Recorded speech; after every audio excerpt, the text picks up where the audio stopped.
All right. Hey, we're going to talk today about featured snippets. They're taking over the search results. They're like everywhere now. It's kind of an experiment with Google. They're still experimenting with them, but they are taking over the web. And so Ann has really been specializing in that area and analyzing a lot of our clients to look for what is the opportunity to rank in featured snippets. And for those that don't know, I'm sure you all know what featured snippets are, but it's like if you type in it could be any phrase, internet marketing or something. And on the very top, you have like you got a pen? Here we go. So you have like, your 1, 2, 3, 4, 5 in result, and here's your search box up here, and then you've got the, Google ads, and then underneath the Google ads, you got this like box. And that's like the feature snippet. It's also known as position 0. And so, and just out of curiosity, if we have, because you've looked at a lot of our client sites, let's say a client were to rank for 10,000 phrases within the top 100. And let's say that really there's 1,000 phrases that rank in the top 10. Of those 1,000 phrases that a client's going to rank in the top 10, what's your guess as to percent of those results that show featured snippets, these position zeros? In most cases, at least 30%, so 300 queries. In many cases, it's much more when there is a lot of content and how-tos and stuff like that. It can be even like 80% in some cases. Did you say 80%? Yes, in some cases when you have lots of guides, how-tos and stuff, and so you rank well for between them. 30 and 80% of the results that you're in the top 10 for, there's these featured snippets, these new position zeros. And a lot of our clients aren't taking advantage of that. And I don't think they understand how stuff gets in there or what is it that they would need to do to change their pages. And so that sounds like a huge opportunity that 30% of the stuff you have in the top 10. It's not even getting advantage of that. You should understand that sometimes you rank 1, but your competitor that ranks 3 gets featured in position 0. So you are outranked by someone, even though you're number 1. It's like, it's not getting advantage, it's a missed opportunity, I would say. And I think there's a lot of clients that have seen their traffic go down, and it's like their rankings are the same, or even better, and they're like, our traffic's going down, you know why? And I think a lot of it is people are now going to that result 0 and clicking on that, the featured snippet. Yep. So those are amazing numbers. I know that a lot of clients aren't taking advantage of that. And I know that there's different types of common types of featured snippets. I know that there's like question and answer. And can you talk about what are some of the different types of featured snippets? Yep. So Google tries to guess the intent of someone who is searching. And in many cases, featured snippets are showing for informational queries. So people want to know the answer. So the most common and widespread featured snippet is the paragraph type. It's just a paragraph of text, sometimes like 3 or 4 lines, and sometimes with the image. That's like maybe 70% of all featured snippets are paragraphs. And so a lot of those paragraphs are based on what it is that was typed into the search box. So, yes. And not everything is like not everything needs to be an informational type of query. They're showing up for way more different types of queries than informational. So say, for example, if you were to type in, say, internet marketing, you may find the paragraph here with a picture.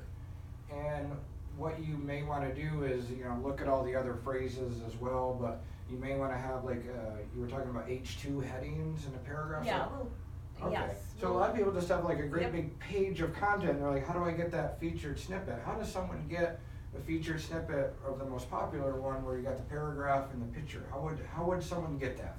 So first you need H2, H3 text on the page with that query. So if there is internet marketing, you will want to have on your page H2 internet marketing here, H2, and then within 3 at most lines immediately after this subhead explain what internet marketing is.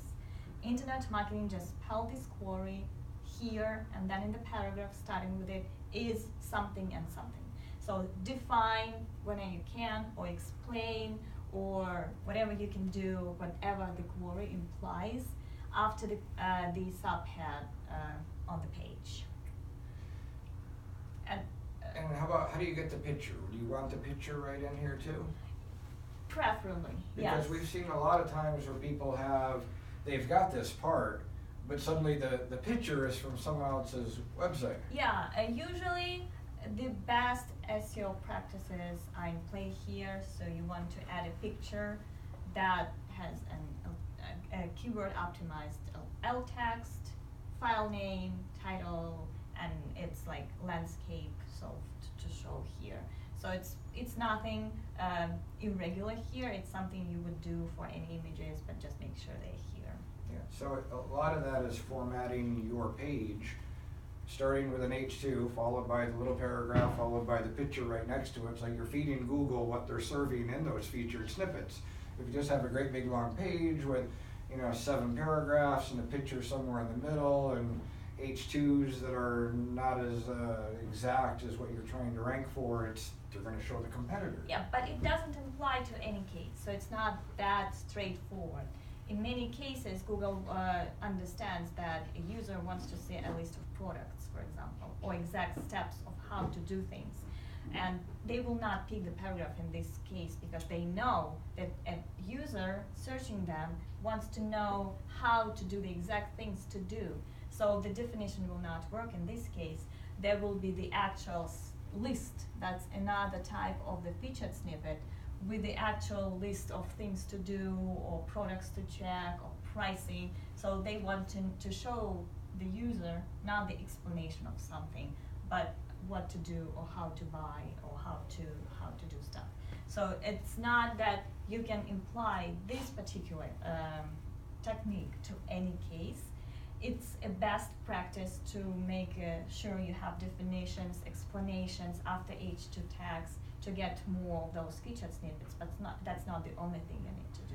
And speaking of definitions and why they are important, there is an example of Google itself of the featured snippet. So here is the question, and Google picks the answer from some page, but below it there is also the explanation of that concept that was mentioned in that question, and they pick another website where that definition was the best. So what you're saying now is Google as well is doing 2 featured snippets on a search? Yes, one below the other. 2 featured snippets on a search, So one below the other. Basically two URLs. And this just started in the what, position a week zero. ago or something? Yes, It's it fairly, was, this particular they're case, going snippet crazy in Google. They're now showing 2 of them. Talk about scrolling. If you're number 1 for these phrases and there's 2 featured snippets above you, your click-through rate is going to go down. Sorry to interrupt you. You were saying I'm just like 2 featured snippets. Whoa. Yeah, so that shows the importance of actually defining stuff. So not just answering, but also whenever you can, they'll use those H2 tags and then use the definition anytime you can. Define, but that's not the only trick. So, Anne, you've mentioned a couple different types of featured snippets. We talked about the paragraph with a picture. You talked as well about the list. If something that someone may want to do is to analyze what are the phrases that you have, top 10, even better, top 5. Mm-hmm. Usually the stuff that shows up as featured snippets is someone that's in the organic top 5 the majority of the time. So if you look at all the phrases where you're in the top 5 for, and be like, which ones of those are showing featured snippets where it's not you? And be like, what are they showing? Are they lists? Are they questions? What are some of the other types of featured snippets? Yeah, so there that are is out there? 3 main types: paragraph, list, and table. With lists, it's usually when the list is implied, by what are the best products to buy or how to cook a turkey. So the steps or the lists are implied, so that Google understands that, and they will show the list here. And there is also another very easy way to get ranked is to use tables whenever the comparison is implied. tables are not that table featured snippets. That's when you will actually see the table. Here is the product, here's the price, here there's a coupon to buy it or whatever. Or here are the pros and cons of that. It's the least widespread thing to do, the table featured snippet, but I think it's also the easiest one. The reason why Google is not showing this that often is because not many people use them on the page. When there is a no featured snippet, and I've seen these cases a lot, when there is no featured when there is currently no featured snippet and you rank like number 4 and the comparison of any kind is implied, add the table and you will get featured. And I've seen that the featured snippet will appear for that query. And here's kind of the thing, like there are some people that get the featured snippets and they understand that they need to organize their page, like maybe what used to be a 7-paragraph document. Those that get it will look at that and look at what are all the other featured snippets that are going to show up for those phrases, and maybe some of them are questions and maybe some of them are products or lists, and so they go into that 7-paragraph page and now they add other sections. All right, here's the steps, here's the prices, here's the list. Your content, all the 7 pages of your unique content that you once created is okay to stay there.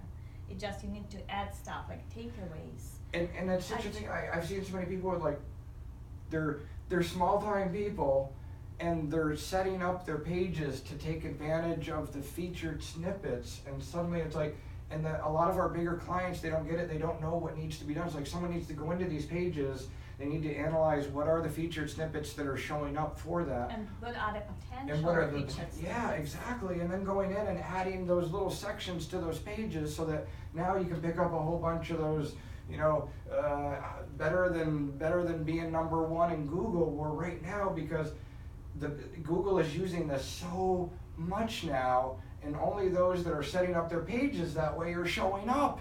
And it's like, it's such a simple thing that, like, it's taking over. Now Google's showing 2 featured snippets. They're going to more results, and they would be in even more results if people had their pages set up right. It's like, it's just candy, it's opportunity out there. If you set up your pages this way, you're gonna show up for results where there wasn't even a featured snippet before. And you can outrank the first result in not doing that. So that's the most powerful way.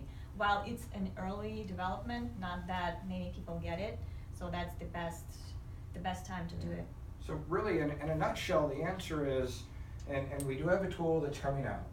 And currently I also do those reports for action items too. Awesome. So a lot of clients are getting tool results from one of the tools that we built, which analyzes everything where you rank in the top 5 for, what are stuff where there's featured snippet results, what are stuff that you have featured snippets, what are stuff that you don't and your competitors do. So we can kind of analyze that.